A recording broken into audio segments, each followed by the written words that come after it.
Hello, good morning. Finally तो दिवस आलेला आहे AIB एक्झामचा. माझं सेंटर एवढं जवळ होतं की ते आलेलं होतं विरारला. सो मला लवकर निघणं मस्ट होतं. म्हणून मी सकाळी मांडव्यावरून सुटणारी 7ची PNP पकडण्याचा निर्णय घेतला होता आणि माझ्यासोबत भरपूर सारे फ्रेंड्स होते ते सुद्धा ती PNP पकडणार होते, कारण ती बेस्ट होती. कारण त्याच्यानंतरची 9ची PNP कोणाला सुटेबल नव्हती, कारण आमचा पेपर 1चा होता. सो आम्ही ती पकडली आणि गेटवे ऑफ इंडियाला आम्ही जवळपास 8च्या दरम्यान पोचलो.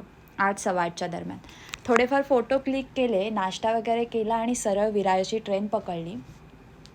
विरारला गेल्यानंतर माझं सेंटर दुसरीकडे होतं आणि माझ्या सेंटरला कोणी नव्हतं आणि माझ्यासोबत एक फ्रेंड होती पूजा, तिचं सेंटर दुसरीकडे होतं. सो आम्ही दोघी पण आपापल्या सेंटरला गेलो.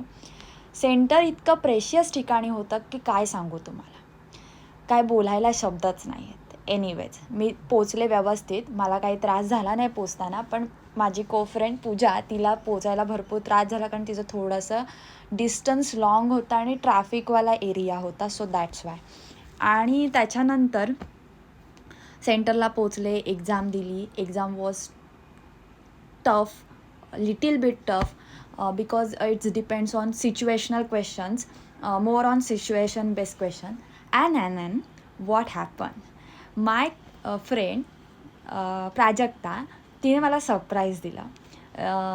ती सेंटरच्या बाहेर आली होती आणि तिच्यामुळेच मी काल घरी आले नाही, आज आले. आणि तिला थँक्सच बोलायला पाहिजे, कारण तिच्यामुळे माझा जो हेक्टिक ट्रॅव्हल होणार होता काल, तो तिच्यामुळे वाचला. आणि मग मी सकाळी आज निघाले 6:15 आणि 8ची PNP पकडली आणि 9 वाजता आपल्या घरी आलेली आहे आरामात. आणि अशा प्रकारे ही सिरीजसुद्धा एंड होत आहे. तुम्हाला जर माझे हे असे डे आउट आवडत असतील तर तुम्ही मला नक्की कमेंट करून सांगा. आणि थँक्स फॉर वॉचिंग. बाय, भेटूया नवीन मिनी ब्लॉग्समध्ये. Bye, thanks for watching.